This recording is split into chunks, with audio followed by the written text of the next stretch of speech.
2 lakh kilo बारूद से भरे बंकर बस्टर बमों को बरसाकर अमेरिका ने ईरान के एटमी सपनों को जमींदोज कर दिया है। ईरान के जिन 3 न्यूक्लियर साइट्स को निशाना बनाया गया, दहलाया गया, उसमें GBU-57 बंकर बस्टर बम का इस्तेमाल किया गया। फोर्डो से लेकर नतांज तक अमेरिकी स्टील्थ बॉम्बर्स ने 14 GBU-57 बम बरसाए हैं। दावा यह कि अब अमेरिका ने ईरान के परमाणु कार्यक्रम को ही नेस्त नाबूद कर दिया है। ईरान पर अमेरिका का 1,80,000 किलो का बारूदी धमाका। फोर्डो खत, ईरान नहीं बना पाएगा बम। नतांज तबाह, इस्फहान भी धुआं धुआं। जो इजराइल चाहता था वो अमेरिका ने कर दिखाया। 21 जून की रात खामेनेई के लिए कयामत की रात साबित हुई।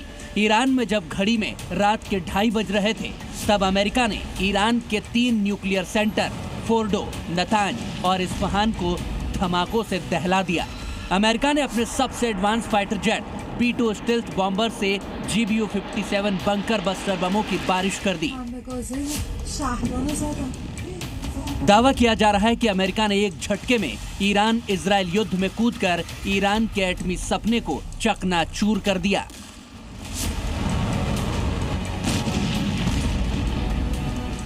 We devastated the Iranian nuclear program.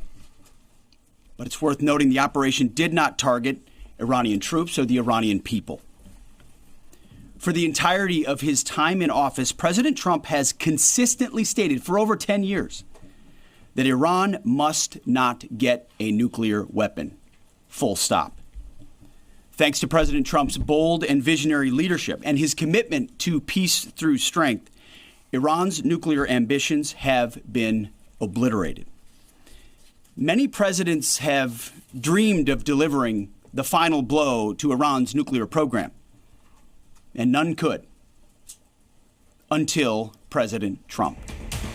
बताया जा रहा है कि अमेरिका के 6 B-2 स्टील्थ बॉम्बर्स ने फोर्डो पर 12 GBU बम गिराए, जबकि नतांज न्यूक्लियर सेंटर पर 2 GBU-57 बम बरसाए गए। इस्फहान पर अमेरिका ने टॉम हॉक मिसाइलों की बारिश की है। अमेरिका के इस विनाशकारी हमले में सबसे ज्यादा चर्चा हो रही है वो है GBU-57 बम की, जिसे बंकर बस्टर बम भी कहा जाता है। फोर्डो जैसे सुरक्षित न्यूक्लियर प्लांट को तबाह करने के लिए GBU-57 जैसे बम की ही जरूरत थी, क्योंकि 13,000 किलो का एक GBU बम जमीन के भीतर करीब 200 फीट घुसकर सब कुछ खत्म कर देता है। GBU-57 बम, जो कि 6 मीटर लंबा और 1 मीटर चौड़ा होता है, उसे B-2 स्टील्थ बॉम्बर से ही गिराया जा सकता है, जो कि 2 बंकर बस्टर बम ले जाने में सक्षम है। इसलिए अमेरिका ने फोर्डो पर हमले के लिए 6 B-2 बॉम्बर्स का इस्तेमाल किया और 12 GBU बम बरसाए, जबकि नतांज पर एक B-2 स्टील्थ बॉम्बर से 2 GBU-57 बम गिराए गए। GBU-57 बम की तकनीक भी बेहद एडवांस और खतरनाक है।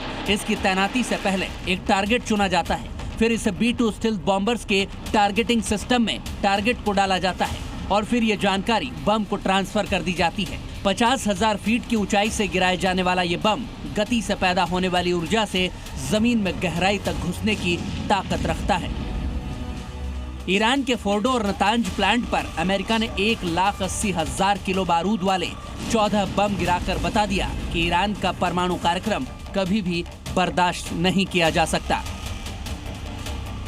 3 न्यूक्लियर सेंटर पर हमले के बाद ईरान के परमाणु कार्यक्रम का क्या होगा, यह हर कोई जानना चाहता है। क्या ईरान को फिर शुरू से शुरू करना पड़ेगा?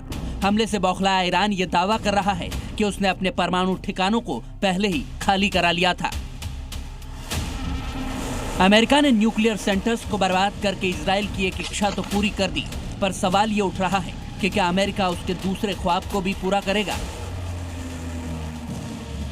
विनाशकारी बम की बारिश के बाद अमेरिका का क्या ईरान मिशन पूरा हो गया है या उसका अगला निशाना खामनेई है? पिछले हफ्ते ट्रंप ने ईरान को साफ साफ बता दिया था कि उन्हें पता है कि खामनेई कहां पर है। इधर ईरान ने हमले के बाद अमेरिका को ललकारा है और ऐलान किया है कि अब बारी उनकी है। ब्यूरो रिपोर्ट, जी मीडिया।